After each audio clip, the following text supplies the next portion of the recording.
နဲ့ပူပေါင်းပြီးတော့လာလူတာဥနာမေကဥဇော်ဘုံလေးလို့ခေါ်တယ်တခုပြောချင်တာကပေါ့နော်မိမိရဲ့ဘာသာသာသနာယဉ်ကျေးမှုဓလေ့ထုံးလန်းအစဉ်အလာတွေကိုသမီးတို့ကသားတို့ကထိမ့်သိမ်းရမယ်နော်ဒီမှာကြောင်းတက်ပြီးတော့မှဒီစာကိုတင်လို့ရှိရင်နိုင်ငံကိုချစ်ရမယ်အမျိုးဘာသာသာသနာနဲ့ကိုယ်နိုင်ငံကိုယ်လူမျိုးအတွက်ခွန်အားဖြစ်ရမယ်ဘောနော်ကိုယ်နိုင်ငံရဲ့ကိုယ်လူမျိုးအလုံကျွေးပြုရမယ်တားကောင်းသမီးကောင်းတွေဖြစ်ဖို့အတွက်ကိုပဲဦးကဆူတောင်းပေးတယ်နော်အဲ့တော့အယူဝါဒတွဲမားတဲ့အရာတွေပေါ့နော်ဒီဘက်ခင်မှာဦးတို့ဖြစ်သွားပြီဒါသားတို့သမီးတို့ကငယ်သေးတယ်သားတို့သမီးတို့မသိသေးဘူးနားမလည်သေးဘူးအဲ့တော့ဒီဆရာတော်တွေတန်ဃာတော်တွေကိုယ့်တဲ့ကြီးတဲ့အခုကိုယ်စာပေပညာတွေသင်ကြားပေးနေတဲ့ဆရာမတို့စကားကိုမသွေမသိမ်းနဲ့လိုက်လာပြီးတော့မှအဓိကကိုယ်ကိုမွေးခဲ့တဲ့မိခင်ဖခင်ကိုအလုံကျွေးပြုနိုင်တဲ့သားကောင်းသမီးကောင်းတွေဖြစ်ရမယ်နံပါတ်1ကနောက်တစ်ချက်ကတော့ဦးတို့ရဲ့နိုင်ငံလူမျိုးအပေါ်မှာနော်ကိုကြရတာဝန်ကိုအကောင်းဆုံးထမ်းဆောင်နိုင်ရမယ်နော်အဲ့တော့ကျတော့အခုဖြစ်နေတဲ့နိုင်ငံရေးအခင်းချင်းကြီးကိုဒါတို့သမီးတို့ကငယ်သေးတဲ့အတွက်ဦးအဲ့ဟာကြီးကိုတော့အများကြီးအကျယ်တဝင်းနဲ့မပြောချင်ဘူးဦးပြောချင်တာက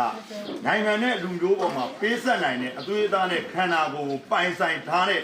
မိကောင်းဖခင်သားသမီးတွေဖြစ်ရမယ်ဟုတ်ပြီလားနော်အဲ့တော့ဒီစာကိုတင်တယ်ကြိုးစားပြီးတော့ကြာမှဒီနိုင်ငံရဲ့လူမျိုးအတွက်ပဲ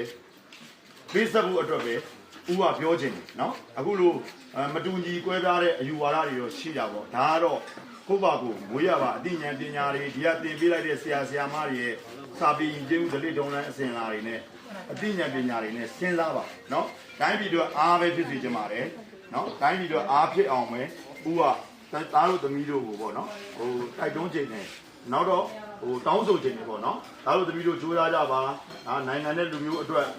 အကောင်းဆုံးနော်နောက်အနာဂတ်မှာပေါ်ထွက်လာမယ်သူရဲကောင်းလေးတွေဖြစ်ပါစေလို့ဆုတောင်းပေးလိုက်တယ်နော်ဟုတ်ပြီဘဘဘာလေးတစ်ခုထည့်ပြောခြင်းလဲဆိုတော့ဒီခဏလေးဘဘအခု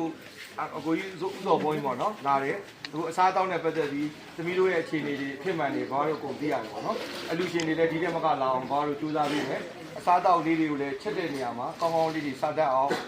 ဘဘတွေနဲ့လည်းတိုင်ပင်ပြီးတော့ချက်တဲ့ပြုတ်တဲ့လူတွေနဲ့အဆင်ပြေအောင်စားလို့ကောင်းအောင်လည်းဖြစ်အောင်လို့ဘဘတို့ကြိုးစားပြီးလုပ်ပေးလို့နောက်လည်းဒီထဲမှာကလာပြီးတော့အချိန်ပေါင်းများစွာလာလူပေးမယ်ဆိုတဲ့အကြောင်းဂတိပေးနေတယ်ပေါ့နော်ဘဘဥစော်ဘုန်းကြီးကလည်းဒါကိုစော်ပေးပါပေါ့နော်အားလုံးဒီအကြောင်းလေးတွေခက်ခဲတွေအားလုံးဘဘတို့မြင်ရတဲ့ဒီတဲ့စားတစ်လုံးနဲ့စိတ်ဓာတ်မကြဘဲနဲ့တကယ်အစားကိုစားရင်းနဲ့စိတ်ဓာတ်တက်ကြွတဲ့လူတွေဖြစ်အောင်ဘဘတို့ဖန်တီးပေးမယ်လို့ဘဘတို့ဂတိပေးပါနော်ဆက်တမ်းပဲရှိသေးတယ်ဆိုတော့အစိုးရကိုလည်းဒီဟာဖြစ်အောင်ပေါ့နော်ဟုတ်ကဲ့ဘကတန်းဘကကြောင်းလေးတွေဖြစ်အောင်ကိုကြီးပေးမယ်ပြောပေးမယ်တော့နတ်သကောကြီးကိုလည်းနော်အဲ့တော့အားမငယ်နဲ့နော်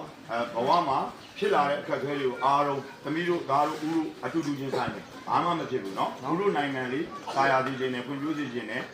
လက်ရှိဖြစ်နေတဲ့အနေအထားတွေဦးတို့အဲ့ဒါအကောင်းဆုံးကြော်ဖြတ်ပြီးတော့သားတို့သမီးတို့ရဲ့အကြောင်းကိုလည်းအစိုးရကြီးသိအောင်လို့ပေါ့နော်ဦးတို့ဝိုင်းဝန်းပြီးတော့မှပူးပေါင်းဆောင်ရွက်ပေးမယ်နော်ဦးဂတိပေးခဲ့တယ်ဦးနာမည်ဇော်ဘုံကြီးသားတို့သမီးတို့ကတောင်းတင်ပြီးတော့ငယ်သေးတယ်ဦးကိုသိမှာမဟုတ်ဘူးနော်အဲ့တော့ကျတော့သားတို့သမီးတို့အတွက်ပဲဦးဆက်ပြီးတော့မှရှေ့ဆက်ပြီးတော့ကြိုးစားပြီးတော့မှလုပ်ပေးဖို့ဦးဂတိပြုခဲ့တယ်နော်အဲ့တော့သားတို့သမီးတို့စာကြိုးစားကြနော်စားလို့ရပါပြီကျေးဇူးတင်ပါတယ်ကျေးဇူးတင်ပါတယ်